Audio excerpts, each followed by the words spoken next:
So here's the materials that you need to make your sourdough. You need a Dutch oven for the baking to put it in, bread flour, a scale, a dough hook, a dough cutter, and a dough scraper, bannetons for the proofing in the refrigerator, a starter. There are 4 phases that I think about when I'm going to make my bread.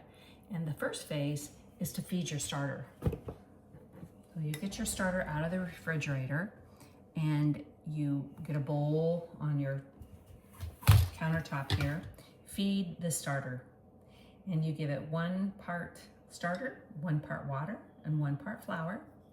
And you let it sit out for about 8 hours. So do that, get everything together, let it sit out. I usually cover it, like I have 1 starter going here and I've covered it until it gets nice and bubbly and ready to make our bread with.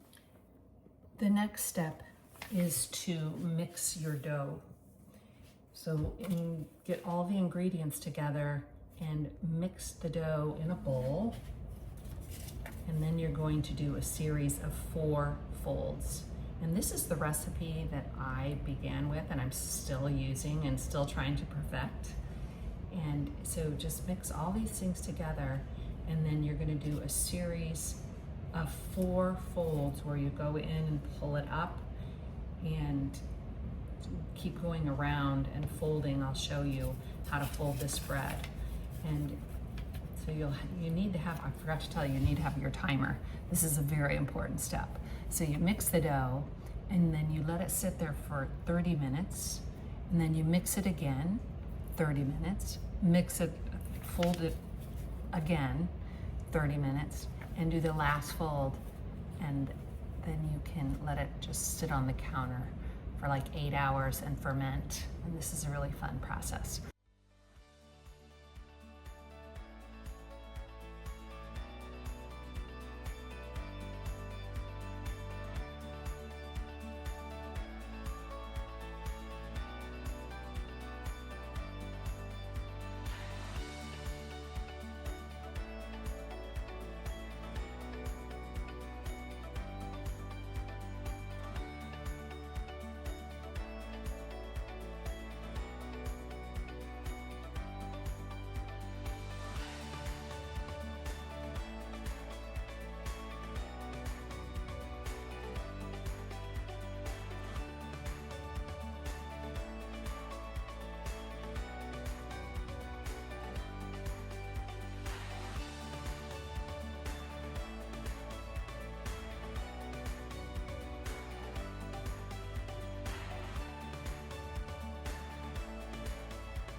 The last and final phase of this is the scoring and baking. So you take this out of the refrigerator after it's been in there for a couple days or however long you choose, and you put it on a floured parchment paper with the rice flour.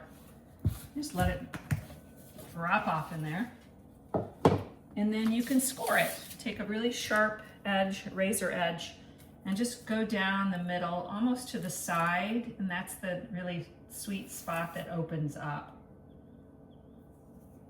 And the reason we use parchment paper on here, and I have to show you the parchment paper I use. This is the parchment paper, because some parchment paper, it almost sticks to the bottom that I found. So this one, I don't know what makes this one special, but it's thin. It's just parchment paper. This one's really good, and I got it on Amazon. And we're going to use this like a handle to put it in the very hot Dutch oven. Right now I have some bread in the oven that's baking, and I really try to make a couple loaves at a time because it takes so much energy to heat it to 475 that I like to do a couple loaves at a time, and probably more in the near future.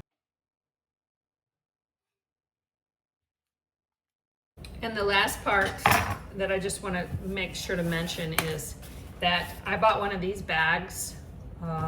It's a beeswax bag, and you can store the bread in that for, I think I've stored it for up to 5 days in this. You do not want to store it in a plastic bag because it gets just moist. But the thing I do most is after it's cooled for a while and you know it's cool, I cut it with a bread knife, nice and soft, and then I put it in my freezer and I could just pull it out, and it's always tastes really fresh like that.